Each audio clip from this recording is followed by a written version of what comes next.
Saudações, roedores fãs de cinema. Aqui quem fala é Rodrigo Oliveira e este é o RatosCast, o podcast oficial do Ratos de Cinema. Espero que vocês fiquem conosco porque hoje falaremos das nossas séries favoritas. Mas não as atuais, aquelas que descobrimos por acaso, que marcaram alguma época das nossas vidas e já entraram para a história. Para discutir tudo isso, tenho aqui Marcelo Cipreste, o garotinho da armação ilimitada. Boa! Não, é querendo o Jonas Bloch, mas tudo bem, pode ser. João Wolf, a voz da Super Máquina. Como é que é a voz da Super Máquina? Alô, olá, bem-vindos ao RatosCast. E Evelyn Blau, a Kate Marrone do site. Olá, pessoal, como vai? Dama de ouro. E falando em site, João Wolf, faça as honras e diga para os nossos ouvintes como eles podem nos encontrar na internet. São várias maneiras de vocês entrarem em contato e usufruírem, né, de todo o conteúdo produzido pela equipe do Ratos de Cinema. O mais óbvio é o nosso blog, é o blog Ratos de Cinema, que é www.ratosdecinema.com.br, certo? Lá vocês vão encontrar notícias, trailers de cinema, vocês vão encontrar as estreias da semana, e assim, a minha parte favorita que são as colunas, né? Todo dia da semana temos um colunista diferente e você pode encontrar inclusive a coluna que eu escrevo lá, que sai toda segunda-feira. E o cast, é claro, também é publicado no site. Toda quarta-feira tem o cast novo lá no Rato Cinema. Você também pode acessar a nossa página, a nossa fanpage do Facebook, que é facebook.com/ratosdecinema, não é? E você também pode nos acompanhar no Twitter, né? Pode nos seguir no Twitter, que é... Agora eu não vou lembrar. Esse você nunca acerta. Eu nunca sei, eu acho que é arroba, o nome né? do nosso programa. Eu não uso Twitter, esse é que é o problema, eu uso muito pouco. O nome do nosso programa. É @Ratos de Cinema. Ou é RatosCast? Os dois. Tem os dois, então. Você pode seguir o Ratos Cinema e você pode seguir também o Twitter do cast Ratos, do RatosCast, não é isso? Muito bem. Temos também o nosso e-mail que é ratosdecinema@ratosdecinema.com.br. Não existe esse e-mail. Não existe, então você que enviar esse e-mail vai voltar. Mas tem outro que é ratoscast@ratosdecinema.com.br. Pronto. Faltou algum contato? Ou contato, né? Isso, cara. Contatos@ratoscinema.com.br. Aí. É o podcast que tem o informativo, né? A parte informativa mais confusa da podosfera, mas tá valendo. Não, se fosse um código para desarmar a bomba, explodia. Já era. Já foi. Como diria Mel Gibson, get the cat. Na outra técnica, você vai distraindo o inimigo, entendeu? É tanta besteira que você fala que no final o cara tá assim, mas o que era mesmo? Esse vai ser, acho que vai ser pros próximos casts o momento pega o gato. Ah, tá. Bom, vou abrir esse cast com uma pergunta, na verdade, que é uma curiosidade minha, assim. Ô, Evelyn, Oi. na TV portuguesa aí, rolam muitas reprises de séries? Essa pergunta é muito difícil, Rodrigo, porque eu não tenho televisão em casa. Ah, eu não sabia. Receba. Olha, high five. Somos dois, Evelyn. Também não tenho, não. Quer dizer, eu tenho, mas só pra assistir Netflix e coisas que eu alugo na locadora. Eu tentei... Não, meu filho, aqui a situação tá bem difícil, porque o meu negócio de rodar DVD também tá com defeito. Então, tá tudo com problema. Negócio de rodar DVD? O negócio de rodar DVD seria o DVD player? Não, mas assim, pelo que eu sei, o que passa aqui não é muito diferente daí. Ah. Pode mudar o canal. Por exemplo, quando tava passando o American Horror Story, aí tava passando aqui também. Tem um macete pra gente assistir o Netflix americano, você sabe, né? É fácil você achar. Será que tem um macete pra assistir o Netflix português também? Não tem Netflix português. É igual a maneira como se chama elevador em Portugal, né? Como é que é? Apertando o botão. Ai. Bom, vamos lá.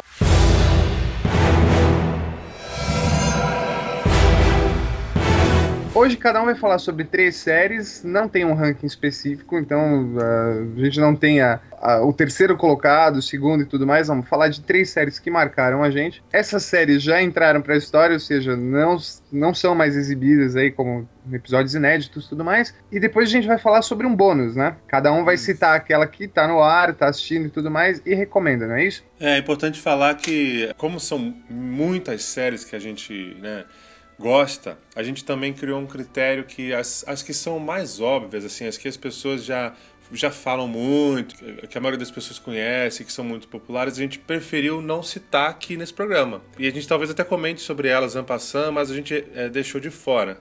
Então vocês vão reparar que as nossas escolhas são mais alternativas. E a gente fez isso de propósito, porque você aí, ouvinte, né, para conhecer outras séries que de repente você não imaginava parar para assistir, ou de repente nunca ouviu falar. Concorda comigo? Então é mais para chamar a atenção pro pessoal de umas séries que talvez não estejam tão assim sendo faladas, mas que valem muito a pena na nossa opinião. Não, e sempre tem aquela série que você, dando aquela zapeada, passou, assistiu 2, 3 episódios, mas não criou aquela rotina, né? Não deu continuidade. E de repente é uma maneira de você redescobri-la. Isso. E eu tenho muito disso, assim. Às vezes eu não pego a série logo de... Breaking Bad é um exemplo. Não vou nem falar de série, então. Vou falar de disco. Às vezes um disco é lançado, mas eu não consigo absorver aquilo logo de cara. Sabe que o Rodrigo entregou a idade agora, né? Não, então, Rodrigo, mas você sabe o que acontece? O Breaking Bad, eu costumo dizer o seguinte, o Breaking Bad, ele só vira Breaking Bad mesmo lá pro final da primeira temporada, talvez até no último episódio da primeira temporada, ele só volta a ser o que ele virou no final da segunda. No final da segunda em diante, aí é a série que as pessoas falam até hoje e tal. Você tem que ter paciência com essa série, porque no começo eles não tinham dinheiro, eles não sabiam o que eles iam fazer direito, sabe, onde é que a série ia chegar. Então, eu até entendo, as pessoas falam pra mim, eu comecei a ver, mas não emplacou. Mas se você tiver paciência, se você der uma chance ao Breaking Bad, você não vai se arrepender. Minha mãe foi assim. Até minha mãe, ela não é uma começou série a ver longa, né? Minha mãe começou a ver Breaking Bad acho que 3 vezes, aí parava, não gosto não. Mas João, você que viu a série toda, a Evelyn também, vocês concordam com isso que eu falei? Não, mas então, esse é o meu depoimento. A minha mãe, ela começou a ver 3 vezes, aí falou, não gostei muito não. E eu e meus irmãos enchendo o saco, não, tem que ver. Quando ela chegou na segunda temporada, assim, no final, exatamente o que você falou, ela ficou doida e foi até o fim, não parou mais. Então, acho que é isso mesmo, cara. Tem séries que você precisa realmente dar um tempo. Por isso que é muito bom hoje em dia, com essa coisa de Netflix e internet, você consegue pegar o feedback das pessoas que já viram a série toda, né? Sim. Você não depende mais de ficar você na tua casa naquele horário específico para acompanhar aquela série, né? Beneficiou muito aos criadores das séries dar tempo para a série amadurecer e aí realmente encontrar o caminho, né? Eu acho isso bem legal. Bom, então vamos lá. Tenho certeza que o Marcelo não vai abrir com Breaking Bad. Não. A lista dele. Aliás, a Breaking Bad a gente não vai falar, né? Só pra ficar claro pro ouvinte depois não comentar lá. Faltou Breaking Bad, faltou não sei o quê, né? Não precisa. Marcelo, abre a sua lista. Compartilhe conosco, por favor. Abrirei. Abrirei. Bom, a minha série que eu vou abrir, na verdade, uma série que eu acho que todo mundo já deve ter visto um ou outro episódio perdido pela televisão. É uma série que, assim, me marcou muito quando eu era adolescente e tal. E é uma série que reprisou demais na televisão. Que é uma série chamada The Wonder Years. Anos Incríveis, aqui no Brasil.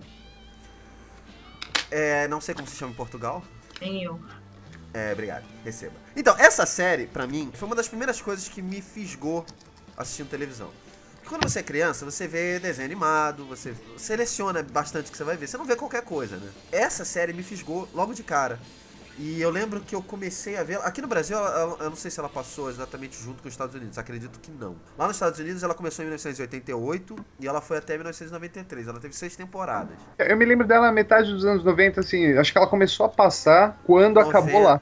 Eu acho que talvez em 90 em diante. Segundo a grande enciclopédia Wiki da internet, diz que aqui no Brasil o programa foi exibido pela primeira vez na TV Cultura em meados da década de 90. Então, foi no começo E eu me lembro exatamente dele passando na Cultura. Então, Anos Incríveis, na verdade, era a história de uma família. Era mais focada no Kevin, né? No filho mais novo, Kevin Arnold.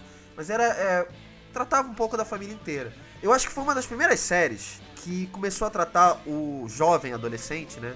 Aquele menino de 12 anos, 13 anos, como gente realmente, entendeu? Como uma pessoa, um ser pensante. Numa família, no contexto de família. Hoje em dia se fala muito assim dos filmes, né? Das franquias adolescentes, franquias focadas no público adolescente, enfim.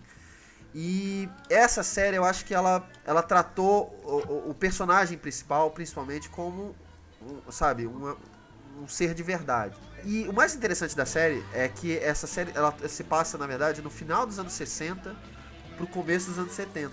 Vocês lembram disso, não? Sim. Então a irmã era meio hippie, o irmão era aquele alienado, o pai é aquele cara quase militar, né? Quase um ditador, assim, dentro de casa. E você vê que todos aqueles como é que eu vou dizer? Aqueles fatos que aconteceram nessa época nos Estados Unidos, principalmente no começo dos anos 70, que foi uma época de transformação muito grande lá na sociedade americana, como isso vai afetando no crescimento dele, do Kevin e da família. Mas a série é muito mais focada na relação dele aprendendo a gostar de uma menina. Você vai crescendo junto com ele. Quando ele chega na última temporada, ele já tá muito grande, ele já tá adulto praticamente. Eu não sei se vocês viram. Pois é, todo mundo fala dessa série, eu sempre escuto falar dessa série. O João nunca viu, né, João? E eu nunca vi. Nunca vi. E assim, deixa eu fazer até uma pergunta pra você, Marcelo. Essa é uma série que a gente vendo agora adulto, ela... Cara, vale a pena. Vale a pena? Vale porque ela, na verdade, o narrador da história é o próprio Kevin Arnold, né? Adulto. Ela lembra um pouco aquele filme do Stephen King, até que escreveu o livro, Conta Comigo. Sei, que ela é narrada pelo próprio personagem, né? E você tem os dois pontos de vista. A reação do garoto na época e a reação dele hoje em dia, né? Por que ele fez aquilo, por que ele não fez aquilo. Então ele vai, cada ação do personagem, ele vai meio que explicando, sabe? Entendi. Então ele justifica algumas coisas. Naquela época eu era novo, tal, não sei o quê. Isso é muito interessante. Você tem essas duas perspectivas. É ele pensando exatamente nas ações que ele teve naquela época, como isso refletiu na pessoa que ele é hoje. Então é óbvio que ela hoje é super atual. Pra qualquer idade. Eu me lembro que eu assisti Anos Incríveis quando eu não tinha noção alguma de continuidade. Então eu me lembro exatamente disso, assim, do ator, né? O Fred Savage, né? Super pequenininho, assim, sei lá, 13, 14 anos. E de repente, um mês depois, a cultura passando uma temporada onde ele já tava, sei lá, com 22. Eles faziam isso, sim. Eu vi essa série fora da sequência normal. Mas mesmo assim, é uma excelente série porque nem todos os episódios são ligados, né? Tá vendo aqui, ganhou vários prêmios, ganhou o Golden Globe. Ganhou o Globo de Ouro, Ganhou o Globo de Ouro, né? Ganhou Emmy também. Tem uma série de premiações aqui interessantes. A Evelyn já viu essa série? A Evelyn nunca viu essa série, mas já ouviu falar. Mas nunca teve... O que ela ouviu falar foi muito pouco e não deu muita vontade, assim, de assistir. A Evelyn é uma pessoa assim. Mas agora talvez ela tenha vontade de ver, depois de tudo isso que o Marcelo falou. Eu não sei se vocês levam muito em consideração aqui a pontuação do IMDb, mas só como curiosidade, tá com 8.4 pontos, o que é bastante bom. João, quer emendar? Próxima série? Vamos lá, eu vou falar de uma série também, já que o Marcelo falou do Anos Incríveis, que tem a ver com amizade, tem a ver com relacionamento, desenvolvimento de você acompanhar personagens, assim. Então, eu vou fazer o paralelo aqui, vou trazer para uma série que é mais contemporânea, uma série que foi exibida de 2005 até 2013, ou seja, o último episódio foi ao ar em 2013. Uma série que teve 9 temporadas. A primeira temporada, se eu não me engano, tem só 6 episódios, aí depois eles conseguiram renovar e aí foram até a 9ª temporada. Uma série cujo final é, assim, absurdamente bom. É uma série que se você... É como... Caraca, qual é a série? Pelo amor de Deus. É como você falou na outra, assim, no início a série começa de um jeito, assim, bem despretensioso, e depois você vai acompanhando aqueles personagens, cara. E eu falo que até hoje eu sinto saudades, assim, desses personagens. É como se eu tivesse vivido com ele durante 9 anos e depois, né, cada um vai pro seu caminho e você sente saudades deles. Eu vou falar qual é a série. Ela é uma série que, na verdade, é a versão americana. Ela é a versão americana de uma série inglesa. E a série inglesa só teve uma temporada. E a série que eu tô falando é The Office. Ou seja, o escritório, né? Como se fosse. Só que a série não teve nome em português. Ela é The Office mesmo. Então essa série, ela revolucionou uma série de coisas na televisão. Primeiro, a linguagem dela é uma linguagem muito inédita. Você tem um escritório, pessoas trabalhando, um escritório normal, um escritório qualquer de uma fábrica de papel. Os caras eles fazem papel, que é uma coisa, ao mesmo tempo, que ninguém dá atenção, mas ao mesmo tempo tão essencial, né, na vida da gente. Qual é a ideia? A ideia é que existe uma equipe de documentaristas, né, câmeras e todo o pessoal técnico de documentário, que vai fazer tipo um reality show. É como se eles estivessem observando o dia a dia ali daquele pessoal trabalhando ali. O que é interessante é que os personagens não, os caras que trabalham no escritório, eles sabem que estão sendo filmados. E isso dá margem para uma série de situações, assim, porque eles falam um negócio e ficam meio sem graça, e aí olha pra câmera assim, tipo, putz, o cara filmou isso e tal, e vai indo. E a série inglesa, ela é com... O criador dela é o Rick Gervais, que é um cara que, assim, eu acho genial. O cara é um comediante britânico que tem uma série de coisas muito interessantes, vale a pena você assistir, inclusive outras séries dele, aquela Extras, é muito boa também. Mas enfim, na série americana você tem o Steve Carell, que hoje em dia é um ator de cinema também bastante conhecido, que ele saiu da série para perseguir a carreira dele no cinematográfico. Eu acho que ele teve mais sucesso na série do que no cinema. No cinema não deu muito certo por enquanto, com algumas coisas legais. Algumas coisas legais. E ele faz o chefe do departamento, né? Ele é o gerente ali. E aí você tem todos os personagens. Você tem a secretária, você tem o pessoal de vendas, você tem o pessoal... Mas isso não importa. O que importa é o relacionamento entre eles. Assim, trabalhar mesmo, eles quase não trabalham, entendeu? Você vai assistindo, você vai acompanhando, e aí você acompanha o nascimento de romance, você acompanha o desenvolvimento da personalidade, da amizade, uma série de dinâmicas que vão acontecendo. E é muito, muito, muito, muito, muito boa, com umas sacadas assim geniais. Tem uns episódios que são geniais. E no final é até triste, porque o final termina com o documentário ficou pronto, e aí eles vão exibir o documentário, né? Então você começa a comparar onde eles estavam há 9 anos antes e onde eles estavam agora. E eu recomendo. E eu vou te falar que o final é uma das coisas mais lindas, mais puras, mais belas assim que eu já vi na televisão. É muito bonito mesmo, de você chorar. Então eu acho que vale a pena. Tá aí minha dica e uma das séries marcantes pra mim, The Office. Evelyn Blau, tá certo? Tá certo, mas é só isso? Não, na verdade eu queria que você desse continuidade e falasse da sua série favorita. Então não é uma série favorita. Receba! Que mania, hein? Vocês estão hoje, que coisa. Então, não é uma série favorita, é uma série bem recente, só foi exibida uma temporada. E a segunda parece que vai ao ar esse ano ainda. Tem como protagonista a Gillian Anderson, que fez Arquivo X, a psiquiatra do Hannibal Lecter. E é uma delícia. Eu precisava Ela fez parte dos sonhos molhados de muita gente da adolescência aí que eu sei, cara. Mas enquanto apresentador desta pocilga e mediador, vou dizer que vocês têm que ter um pouco de respeito com a Evelyn. Tá bom, desculpa. Tá bom. Não, mas eu não disse que a Evelyn é uma delícia. Eu disse que a Gillian Anderson é uma delícia. Ah, mas podia dizer, né? Não, tô brincando. Não, tô brincando. Aí você me... Não é falta de respeito comigo, não, por ser mulher, não é isso não. Receba de novo. Tá bom, não cabe. Desculpa. Tá bom, continue. Olha que cara. Continua então. Ela fez... Onde que eu parei? Uma delícia. O nome da série é The Fall, que seria A Queda. Corrijam-me. Pode ser também o outono, né? Pois é, eu pensei nisso, mas eu acho que tá mais pra queda, viu? Mas enfim, não tem uma tradução. O nome da série é mesmo The Fall. A Gillian Anderson vive uma detetive superintendente da Polícia Metropolitana de Londres, aliás, é assim que começa a série. E ela é chamada para prender um assassino em Belfast, de um serial killer em Belfast. Belfast, eu não sei se vocês sabem, na Irlanda, é uma cidade muito violenta. Tanto é que ela, que intimada a começar a andar com arma de fogo, enfim. Só que durante a série, eu não vou contar para não estragar. E é bem curtinha, ela tem só 5 episódios.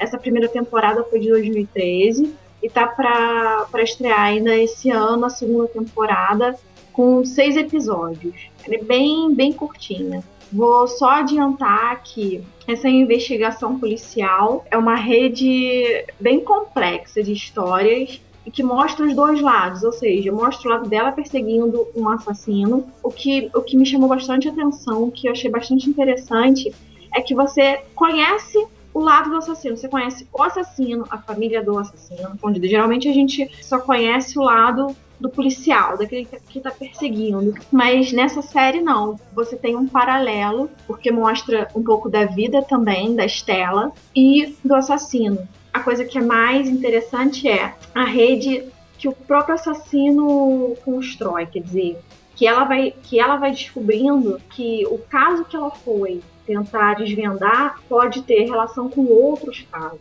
E eu recomendo. Não é assim, não é a melhor série, tá com um rating, né, de 8.1 no IMDb. Não me baseio pelo IMDb ou por nomeações ou por nada disso, apesar de que essa série já foi nomeada e já venceu algumas categorias. Olha só, Rodrigo, eu vi essa série por recomendação da Evelyn. Só queria dizer duas coisinhas. Uma, o assassino da série, como a Evelyn falou, você acompanha toda a história dele, é o Jamie Dornan, que é o ator que tá vivendo o personagem principal da adaptação do livro, como é que é o nome? 50 Tons de Cinza. Ah, sim. Que é o personagem principal do 50 Tons de Cinza. E ele é muito bom ator. Ele é muito bom ator. Eu acredito que ele tenha sido escolhido porque ele é um cara pintoso, tal. Mas fica ele aí... é um cara o quê, Marcelo? Desculpa. É um cara pintoso. Ah, tá. Pintoso é quando você quer dizer que o cara é uma delícia, tá certo? Mas você não admite. Não, ele é muito bom ator. Ele é muito bom ator. E é uma A delícia. história dele é mais interessante até do que a história dela. Isso é uma das coisas que vale a pena pela série. E outra coisa, eu não gostei tanto, porque... Vou dar minha opinião, porque eu vi a série. Eu não gostei tanto, porque eu achei que, assim, ela é mais do mesmo pra mim. Entendeu? Então... Mas o final é muito em aberto, assim. O final é muito em aberto. É muito, sabe, tipo... deixa pra resolver tudo na próxima temporada. Então, eu não sei. Não me convenceu tanto. Bom, vamos falar de uma série. Eu acho que vai surpreender vocês um pouco. Eu acho que não é o tipo de série, que é a série que o Rodrigo apontaria. Mas, em todo caso, vou falar. É uma série que eu comecei a acompanhar um pouco fora de ordem, depois fui ajustando ali para poder entender realmente o desenvolvimento da história. Ela é uma produção da HBO. Ela foi produzida entre 97 e 2003. Tem 6 temporadas e 56 episódios ao todo. E é uma série que é o seguinte, cara, como é que você se identifica com um grupo da escória da sociedade, assim, um grupo de presos, assassinos e tudo mais, e como é que esses caras criam, às vezes, um carisma e você cria uma empatia por eles, é meio improvável, né? Mas nessa série isso acontece, e essa série chama Oz. Eu lembro do Silvio Santos falando. Eu me lembro da chamada do SBT, se você não tem, se você não tem sangue frio, não assista Oz. Eu não vi porque é uma série, pra mim, muito violenta, muita violência, muita violência, ele falava essa palavra várias vezes. Mas você sabe que foi a partir de Oz que eu comecei a prestar atenção nessa coisa de quando a produção é HBO, você pode confiar no olho fechado. E essa série sempre teve um elenco bacana, assim, cara. Vou citar uns nomes aqui, vocês vão matar logo de cara. Tinha o Harold Perrineau, Do Lost. fez Lost, fez o primeiro Matrix. Tinha o J.K. Simmons, cara, o J.J. Jameson, e ele era o líder dos Arianos. Você tinha o Ernie Hudson, dos Caça-Fantasmas, e o Chris Meloni. Um excelente ator. Teve no último Superman, né? Ele fazia uma série. Ele fazia uma série especial. Law and Order. Law and Order. E tinha também aquele que eu nunca sei pronunciar o nome dele, que é o Adewale Akinoi Agbaji. Fez Lost também. Ele era o Simon Adebisi, né? Mr. Echo. Então, essa série pra mim, ela era muito interessante justamente por isso, porque você tinha o grupo dividido em gangues, então você tinha os latinos, os italianos, os negros arianos, os muçulmanos e todos os outros, né? E a cada episódio você mudava seu ponto de vista sobre aquele personagem. Então tinha aquele, sei lá, o muçulmano que você se identificava com ele. Não, esse cara, ele tá preso, ele cometeu um crime, mas olha, ele tá se regenerando e tudo mais. Chegava no episódio seguinte, o cara fazia uma atrocidade que você falava, cara, como que eu tava torcendo por ele? Então a sua opinião entre eles variava muito. E a gente citou séries aí que tratam muito do lado humano, né? O creme de la creme da série ali era justamente isso, do lado humano das pessoas e como é que isso varia. Você nunca tem só o mocinho ou só o bandido, né? Você tem os dois vivendo ali, habitando o mesmo corpo. E a gente via isso muito no Lost. Então, pra mim, é uma das minhas séries, aí eu vou citar como favorita, sim. Eu recomendo que todos assistam essas 6 temporadas, porque o desenvolvimento dos personagens só cresce a cada temporada. Eu não vi Oz porque eu lembro que minha mãe me proibia de ver. Olha. Eu acho que meu pai viu uma vez e ele falou assim, não, você não vai ver isso e tal. Mas assim, isso lá em casa nunca foi um problema, né? Mas porque eu via filmes piores ainda. Mas eu achava interessante a quebra da quarta parede, né? Que deles conversarem com você. Tinha um personagem que fazia isso, né? Que era o personagem do Harold Perrineau. Exatamente. E ele meio que justificava as coisas. Ele não tomava lados, assim. Ele falava, aqui é tudo bandido. Então isso era legal. Eu vi muito pouco. Evelyn, você chegou a assistir alguma coisa sobre Oz na época? Eu acho que você era muito novinha, né? Ninguém viu essa porra, Rodrigo. Cara, eu sou mais velha que o Marcelo, né? O Oz sofre o mesmo problema do The Wire, do Roma, que eu acho que lá nos Estados Unidos foram vistas. Aqui no Brasil, a HBO não passava aqui. Então, ou você via pelo SBT, ou você via quando a HBO começou a reprisar, que foi bem no começo. Eu tô errado. Mas um pouco, porque a primeira temporada de Roma eu assisti inteira na HBO. Na época. Então, mas foi reprise ou passava lá também? Passava lá também.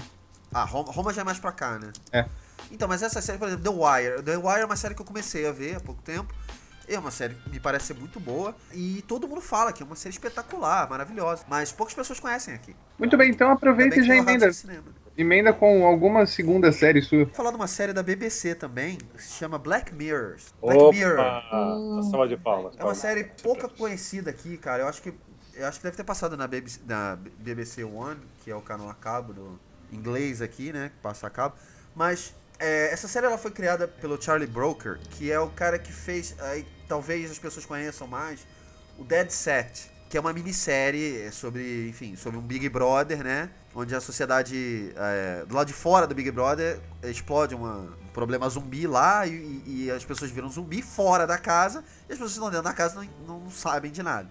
E essa série, o Dead Set ficou muito famoso. Eu comecei a procurar coisas do Charlie Brooker, né? E aí eu descobri o Black Mirror, que já tinha sido indicado por alguns amigos, enfim.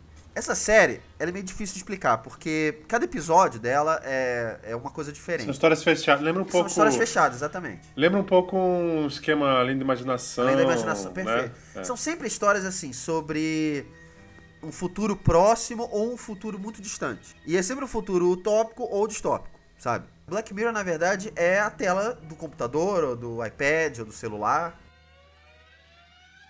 a tecnologia e como isso se relaciona com o ser humano num futuro próximo. Então, assim, você tem episódios que são extremamente violentos e você tem episódios que são extremamente intimistas, assim, sabe? O primeiro episódio, por exemplo, é sobre um dilema do primeiro-ministro, assim, de como eles sequestram, na verdade, uma pessoa da família real, né? Os sequestradores, eles não querem dinheiro, eles querem que o primeiro-ministro faça uma coisa, uma ação, não vou dizer o que é. E aí é uma coisa assim, imoral. Se ele não fizer isso, eles vão matar a pessoa. E aí as pessoas na internet, aí que tá a associação, as pessoas na internet começam a dizer, não, então faz, tem que fazer. Porque pra salvar a vida dessa pessoa, você tem que fazer. E mesmo que isso acabe com a carreira do primeiro-ministro, né? Os últimos, são só 3 episódios, tá? Cada temporada, são 2 temporadas, eu não falei. São 2 temporadas, 3 episódios cada uma. E o último episódio, sempre o terceiro, né? É sempre absurdamente bom. O meu episódio favorito é o The Entire History of You. Eu, na verdade, quando eu recomendei essa série pro João, né, João?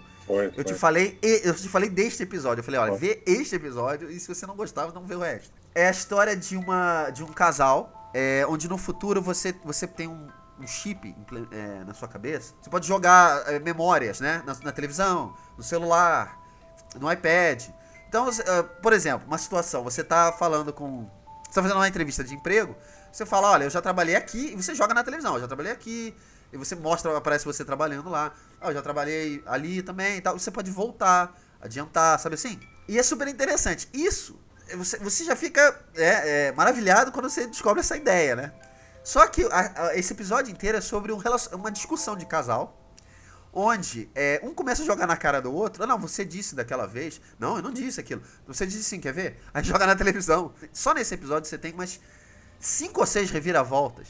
Cada 10 minutos você tem uma reviravolta impressionante, assim, sobre o casal. É uma das séries mais inteligentes que eu já vi na minha vida. Assim, a BBC tem feito coisas pra televisão que são espetaculares. Espetaculares. Ela tem dado oportunidades, assim, pra ideias muito novas, assim. E essa série... Fala, João. Não, eu só acho uma pena que essa série não tem mais episódios e não continua. Porque ela parou na segunda temporada. porque ela ela só tem tem 6 episódios. ela tem um papel. Eu acho que essa série tem um papel. Eu falei que ela parece o Além da Imaginação, e não é só no formato, não. Por exemplo, nos anos 80, aliás, nos anos 60, né? Quando a série original foi feita, ela tinha esse negócio de você pegar certas crenças, certas coisas que as pessoas estão falando, tipo de radiação, alienígenas, ou então até coisas sobrenaturais e tal, e brincar com aquilo e extrapolar os conceitos, né? Depois, nos anos 80, veio a nova versão da série, também fazia muito isso, pegar uns conceitos assim e levar para umas outras consequências. E essa série, ela pega os conceitos de hoje em dia, contemporâneos, essa questão de você estar o tempo todo online, essa questão do isolamento, Big Brother, essa questão de você transformar o ser humano implantar chip e tal, essas coisas que a gente vive normalmente. E também extrapolar um pouco, levando um pouco assim na linha da ficção científica, mas extrapolar o conceito, sabe? Perfeito. Tipo, o que aconteceria se a gente fosse por esse caminho, né? E assim, isso é muito legal. E assim, cada episódio dessa série, tem um episódio só que eu não gosto, que é o segundo da primeira temporada, não gosto tanto, apesar de ser uma ideia interessante também. E aí eu gosto de todos, cara, eu acho que todos eles têm... são muito interessantes, vale ver, todos valem a pena ver. E vale a pena porque a série é muito curtinha, são só 6 episódios, como eu falei. Mas, só pra encerrar, como diz o João, só pra encerrar rapidinho. Olha, a Evelyn tá aí. Ela vê o outro se fuder, ela se diverte. Aí... Não, o que eu queria falar é o seguinte, todas as histórias, né, desses 6 episódios, elas dariam tranquilamente um excelente filme de ficção científica. Filme, assim, de 2, 3 horas. Mas tranquilamente, um excelente filme. Principalmente essa, que é a minha favorita, que é, repito, 3º episódio da primeira temporada. Vale a pena, se você não quiser ver a série inteira, veja pelo menos esse. Né, João? E se você gostar desse episódio, que eu acho difícil você não gostar, mas enfim, vê o resto da série. Porque, como eu falei, uma das coisas mais inteligentes que foram feitas nos últimos anos. E essa série é de 2011 e 2012. Ô Marcelo. Fala. Você diria que um filme de ficção de 3 horas no cinema, ele é o equivalente a um pensamento rápido do João? Olha, eu queria protestar e queria dizer que neste episódio aqui eu tô bem comedido. Hein? Tô comedido. Eu achei engraçado... Você tá falando só do João? Eu te indiquei, então eu vou fazer um comentário. Eu vi, sim senhor, eu fiz exatamente isso que você acabou de falar. Desculpe. Eu vi só esse episódio do barraco, da DR. Não é barraco, é DR. No final rola um barraco muito bom. Rola porque acontece uma parada bizarra, mas vai. Exatamente. Mas é muito bom. Então eu reforço, eu recomendo. Eu não vi os outros, mas agora você falando me dá vontade de ver os outros também. Agora esse episódio realmente é muito bom. João, quer pegar carona e já falar da sua? Então vamos lá, vou acelerar. A próxima série que eu vou falar é uma série que realmente me surpreendeu. Essa série, ela é um spin-off de uma outra série. Uma série séria, e essa é uma série não séria. Na verdade ela é séria, mas ela não se leva tão a sério assim, entenderam? Não. Eu vou explicar. Essa série... ela teve 5 temporadas, criada por um cara chamado David Kelley, que tinha feito uma série de... Sabe essa série de tribunal? Que é muito famosa nos Estados Unidos, né? Série de tribunal. Então você tem lá a história que gira em torno, geralmente, de uma questão legal qualquer, e você tem os advogados, e você tem o juiz, e você tem os clientes e tal. Existe uma série chamada The Practice. Tem em português, Rodrigo, o nome dessa série? Passou no Brasil a original? É o Desafio, não é? É o Desafio, né? E ele gerou uma série chamada Justiça Sem Limites, Boston Legal no original. Essa série, cara, assim, eu não sei como que eu vou explicar pra vocês a loucura que é essa série. Porque ele pegou uma série que, aliás, o David Kelley, ele também é roteirista da maioria dos episódios. Eu não sei se é da maioria, mas assim, dos episódios-chave, né? Ele é o criador da série. E o texto do cara é muito bom. Você começa a assistir, isso já vem desde o The Practice. São séries que te envolvem de um jeito, cara, que assim, eu nunca tinha visto. E aí, quando tava terminando a série, eles introduziram 2 personagens. Um, que é interpretado pelo James Spader, que vai fazer agora o Ultron no filme dos Vingadores, né? tá com uma Atualmente série... faz o Blacklist. Isso, ele tá com essa série Blacklist também, que é bastante interessante.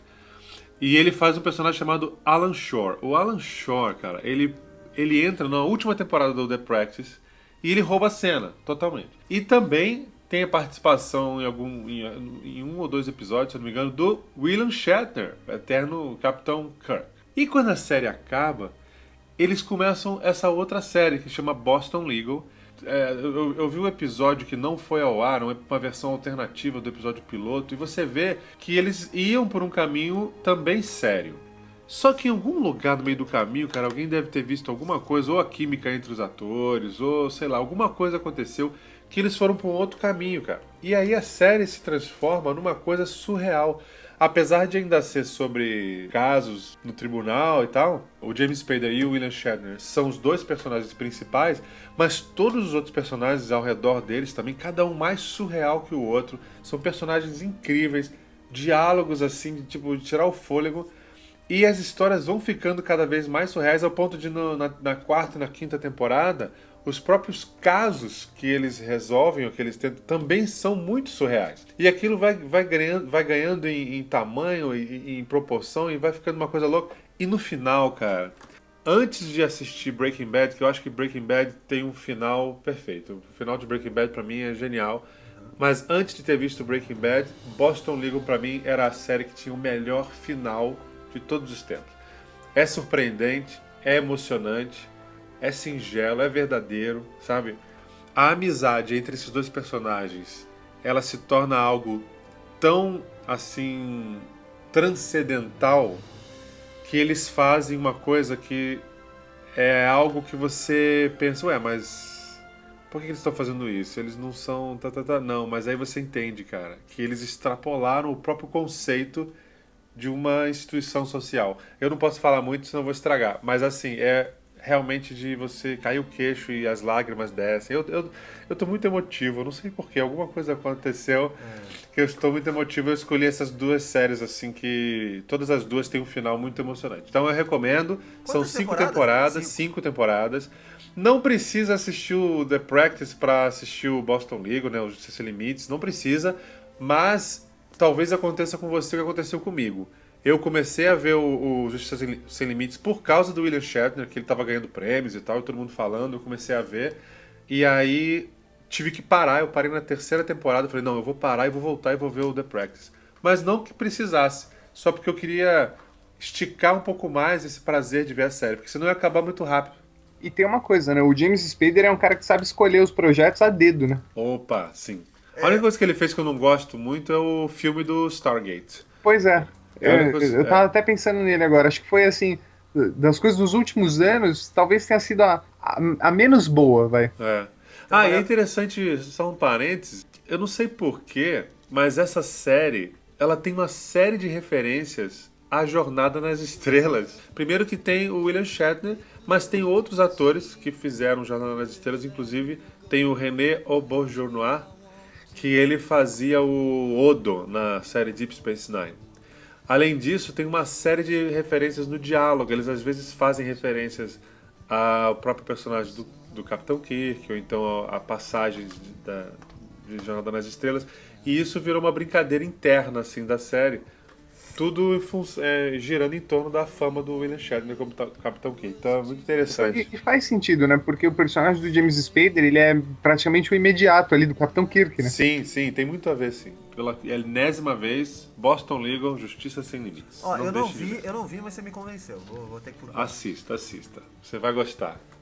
E eu acho legal desses episódios que a gente faz, assim, foi o que aconteceu comigo com o de trilhas. Vocês me influenciaram a ouvir aquelas trilhas, a procurar, a buscar. E eu espero que eu possa também influenciar vocês, como o Marcelo me influenciou para ver o Black Mirror, que eu assisti, gostei pra caramba. Sherlock, eu só assisti porque ele me indicou, depois virou uma das minhas séries favoritas também. Eu acho que essa troca de ideias é legal também, né? Então, ô, João, tem alguma referência a William Shatner recitando uma letra de música? Não faz de isso. Smoke? Outro dia eu tava tomando banho, comecei a lembrar disso. Por acaso, segurando o cigarro, ele canta Rocketman. Porque ele interpreta o Rocketman. Não, eu tenho aqui o CD, olha, Cara, Marcelo, se você quiser, eu tenho aqui os 2 CDs do William Shatner.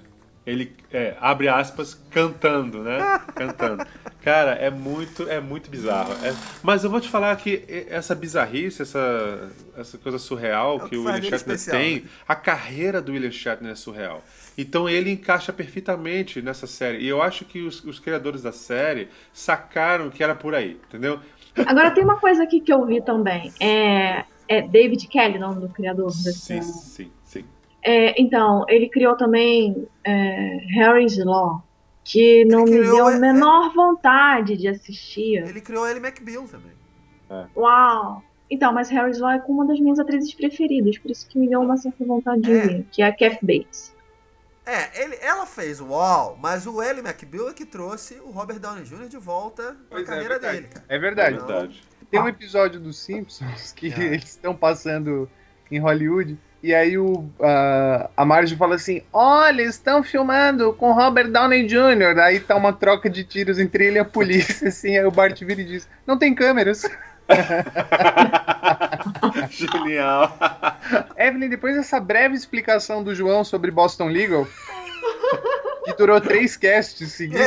Provavelmente. Queria que você fosse, de repente, um pouco mais concisa, mas não menos interessante pra falar. Vai ter volta, série. Hein? Vai ter volta. Então, vou falar de uma série que foi ao ar entre 2007 e 2012. Teve um remake americano e cada temporada era centrada em um caso. Pronto, é uma série policial também, um thriller psicológico, mas também de drama. Qual é a série? Oi? Qual é a série? Fala logo. Vocês fazem muito drama, eu fico aqui, qual é? É que a série é de drama. Não, o nome da série eu não sei falar. Não sei falar o nome da série. Vou tentar, hein? É Forbidden. Boa. Entendeu? Não, significa? Significa... em Portugal, aqui o nome da série é The Killing, Crônica de um Assassinato. Nossa, que confusão. Eu acho que é a ponte, então já falei, né? O remake é The Killing, com a Mireille Enos e o Joel Kinnaman, que fez o Robocop. Então esse The Killing que você tá falando é o do Netflix. Agora é do Netflix, mas ele era antes da AMC. A AMC. Tá, então esse The Killing que tá agora... Ela foi cancelada uns 500 vezes já. Tá. Então, mas a Netflix ressuscitou ela. Isso. Tá. Então esse The Killing que a Netflix ressuscitou é um remake da série dinamarquesa que você tá falando. Isso. Tá, legal. Vale a pena assistir a original? Claro. Tá, legal. Eu vou me focar na primeira série da original e nas duas, que é equivalente às 2 primeiras temporadas. Primeira temporada, que é equivalente às 2 primeiras temporadas do remake. Ok. Cada temporada da original se centra num caso. Os 3 casos da série, que a série engloba, têm repercussões políticas e pessoais para essa dupla de policiais. Mas o que mais me chamou a atenção, o que mais me fez ficar bem grudadinha, eu vou me centrar mais na primeira temporada, porque é o caso de um assassinato. Enquanto eles buscam o assassino, e aí a cada momento é uma pessoa que é alvo da desconfiança dessa dupla. Cada episódio se centra em um dia de investigação. Então, ao mesmo tempo que tem esse lado da investigação policial, também tem um lado da família dessa moça que foi assassinada. Então, tem esse elemento, que é o luto, que quando eu assistia, acho que mais a atmosfera, a ambiência do que propriamente a história, me reportaram a 2 séries que eu adoro, tops, ever, e que passam também por esse tema, que é de relação familiar e como você lida com a perda ou com perdas e como é que você elabora o luto, enfim. E essas 2 séries são Twin Peaks e Six Feet Under. Então, The Killing, as duas. Nesse sentido, as duas. Tanto a original como o remake tratam um pouco disso também, ao mesmo tempo se fala de crime, de assassinato, é tudo isso misturado, sabe? É um drama psicológico com um thriller policial. Eu gosto desse tipo de séries. Minha mãe gosta de assistir a americana, The Killing. Ela até falou pra eu assistir. Mas eu tava querendo ver a original, então eu tô nessa dúvida. Eu vi a americana até a final da segunda temporada, não me convenceu a voltar pra terceira. Eu vou dar uma chance, hein, Evelyn? Vou assistir os 3 primeiros episódios, vamos ver. E aí eu te falo Só? depois. Não pode. Ser só 3. Receba. Tem que assistir até onde? Ah, não sei. Primeira temporada Mas toda. deixa ela te cativar. Tá bom, eu vou fazer o teste, Me convenceu. O Marcelo que não gosta, né, das delongas pra gente apresentar a série. Vou falar o nome direto da série. Que é uma série que marcou assim, a minha adolescência. Acho que foi a partir daí que eu comecei realmente a me interessar por séries e temporadas e tudo mais e tal, que foi Arquivo X. Opa! Aí sim. Muito bom. E assim, começou numa época em que a TV a cabo nem era popular e tudo mais, assim, poucas pessoas tinham TV paga. E essa série passava na Record. Então, assim, as minhas memórias de Arquivo X incluem até a versão dublada. A dublagem do Mulder e da Scully, assim, uma coisa que ficou muito marcada pra mim. E é uma série que é engraçado. Vocês citaram séries que tem uma crescente, né? Boston Legal, por exemplo, o final é apoteótico. Arquivo X é o contrário. Ela foi perdendo a força. Mas no conjunto da obra é uma série muito marcante pra mim. Ela começou em setembro de 93 e terminou em maio de 2002. Teve 9 temporadas. E a Gillian Anderson foi, no fim das contas, a atriz e a personagem, né, a Dana Scully, que capitaneou a série até o fim. Porque o David Duchovny, ele foi ganhando notoriedade pela série, ele foi virando produtor, dirigiu alguns episódios, aí ele tentou uma carreira no cinema, quer dizer, ele começou a migrar para o cinema a partir daí. E no fim, ele fazia participações na série que ele ajudou a criar, se você pensar.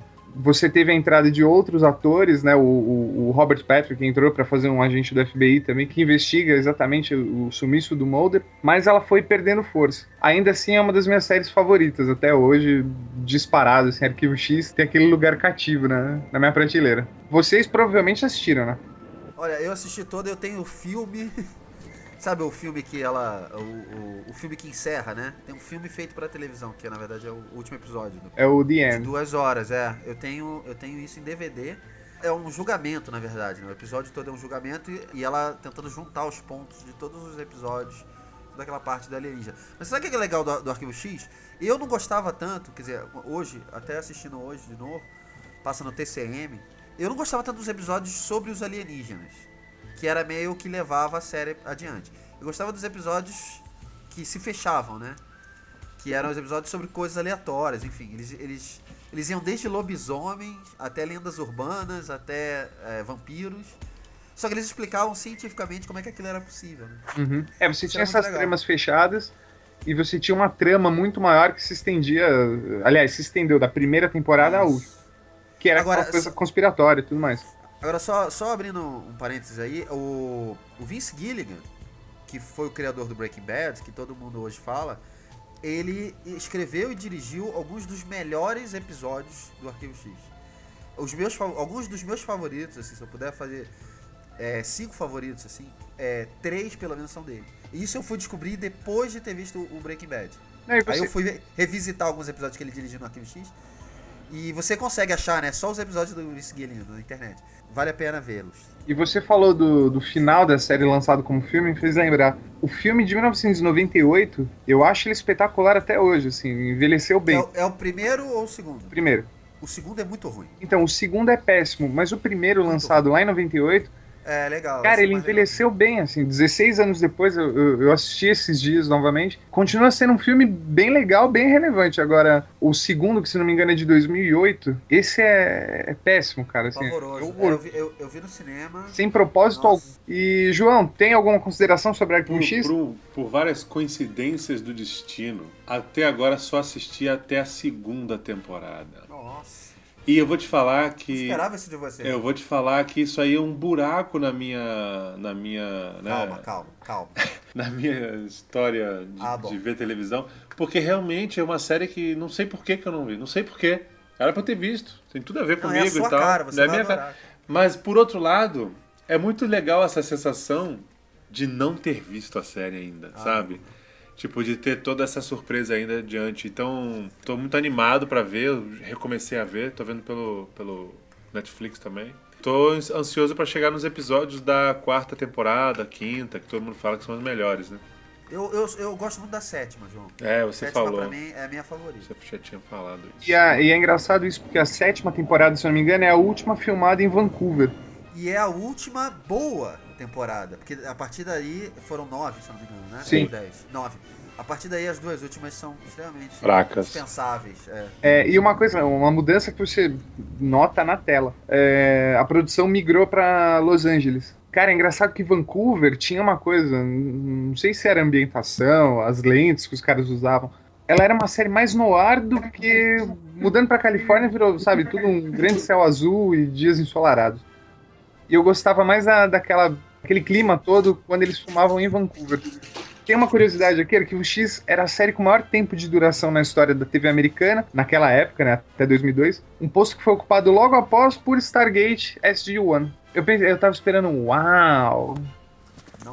Não, eu fiquei pensando, porque eu assisto Stargate SG-1, gosto da série, é a série que tem o meu nome, o MacGyver lá, como é o nome do ator? Richard Dean Anderson. Tem o Richard Dean Anderson, uma série muito, muito simpática, assim, que também tem essa coisa de você se envolver com os personagens. A Stargate, ela teve o quê? 10 temporadas, não foi? Foi.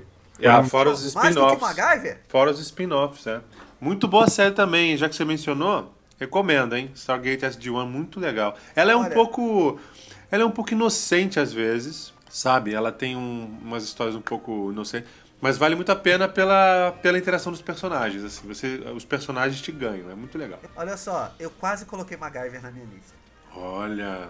Mas essa série envelheceu mal, já tentou assistir ela hoje? Já, e eu comecei a rever algumas coisas, eu concordo, João. Mas ao mesmo tempo ela me traz uma paz. Nostalgia, uma paz. Uma nostalgia, um sentido de nostalgia, porque você acreditava naquelas coisas. Hoje a gente brinca, porra, como é que o cara faz um avião, uma caixa de papelão, caralho?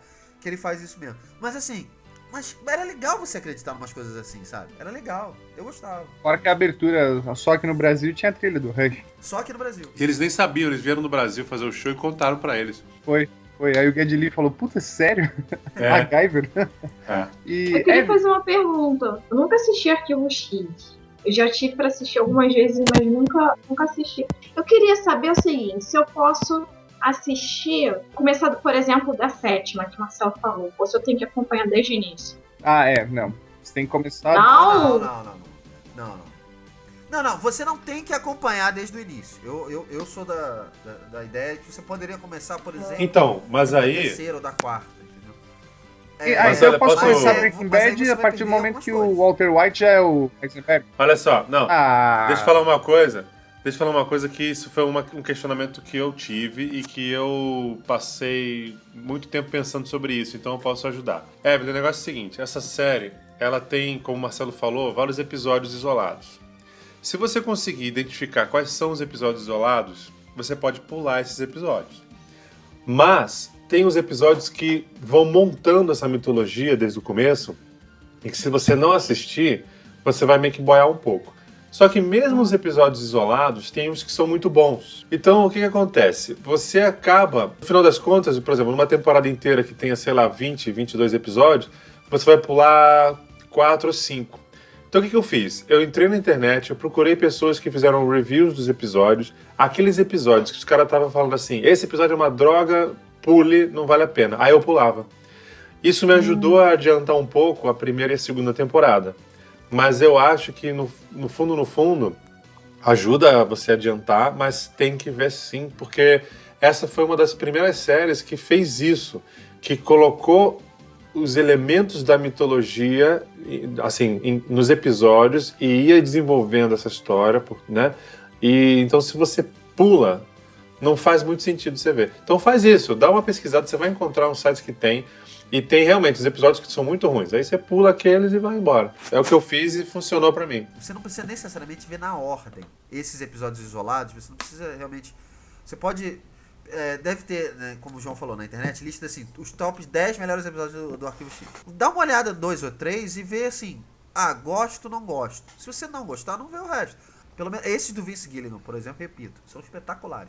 Um deles, por exemplo, imita o Cops. Sabe aquela série famosa dos Estados Unidos? Tocava Bad Boys, What You Gonna Do? Aquela que segue os policiais com a câmera atrás e tal, não sei o quê. Um dos episódios é feito exatamente nesse... Eu acho que o Rodrigo deve lembrar. Eles estão atrás de um lobisomem que tá solto em Los Angeles. Nossa.